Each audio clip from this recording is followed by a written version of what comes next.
What's up, everybody? Tim Charron here. I teach singers and bands how to book great gigs and explode your music career. We are right in the middle of Musician Motivation Month, and I could not be more stoked because it is exploding. I want to thank you all for subscribing and hitting notifications and all of the questions. We are right in the middle of viewer and listener questions, so I want to dive right into this one. And this is from Matt, and he asks, how do I get contact info of the bigger venues? Google it. I mean, that's the most simple question. All right, we're done. Next podcast. No. Yeah, Google it. Look it up. Go to their website and look it up. Look for the manager.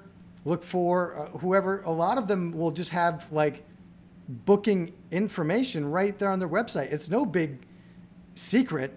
And the thing is, you know, you just have to look it up. Yeah, you just have to do the work. You just have to make the phone call and ask them. It's that simple. I did a video and a podcast earlier saying, you know, like sometimes you got to swim upstream. Sometimes you can't wait for stuff to come to you. And especially at the beginning of your career, all right, I'll speak for myself. I had to swim upstream, carrying concrete. I mean, I had to do the stuff that I was afraid to do. And that was call the bigger venues over and over and over. Call 20 venues a day so that I could try to get one gig. Call festivals for literally, there are so many festivals that I called for 5 or 6 years straight, every, say, quarter, say 3-4 months, for 5 years before I got a gig.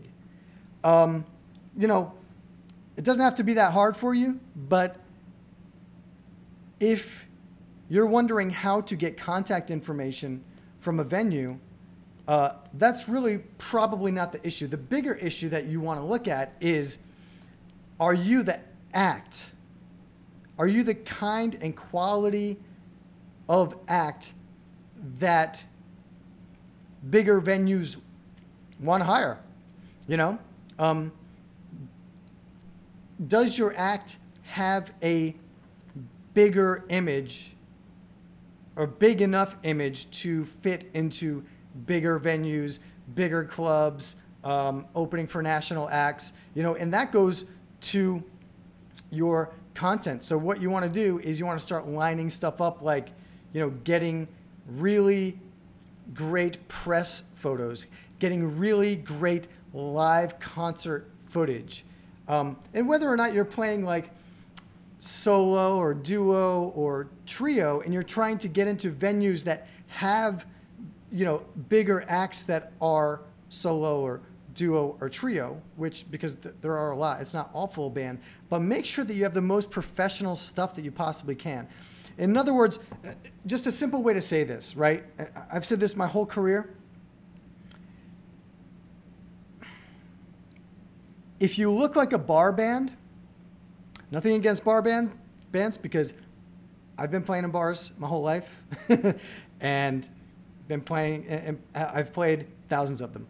But if you want to play the bigger venues, which are not bars, if you want to go beyond bars, you have got to present yourself in a way that conveys that you are not just a bar band, okay? If you want to be a bar band, if you want to play in bars, that's totally cool. But this question is, how do we play bigger venues?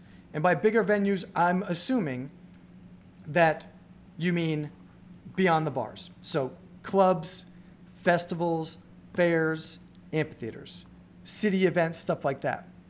And the bottom line is, people want, you know, this is the music business, and musicians have a reputation of being unprofessional. Let's be serious here. So I think that's a big problem. I think that it's a big problem if you want to play the better quality gigs and the better quality venues, the bigger gigs. You have to make sure that you and your act are very professional,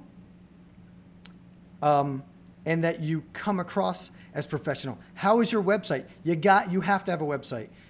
get a free website. I think Wix or Squarespace, any of those will do.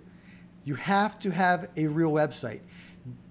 Okay, if you want to play bigger venues, do you have your act, whether it's you or your band, on your website? Are your photos on a little tiny stage at a VFW? Well, nothing wrong with VFWs, nothing wrong with playing bars. But if you want to take the next step, you have to establish that image, right?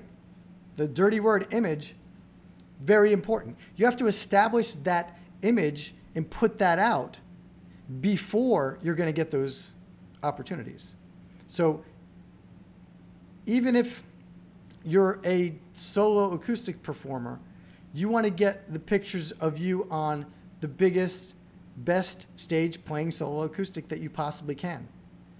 And you want to have the best possible video of you playing on those stages. You want to, of course, have the best possible audio recordings.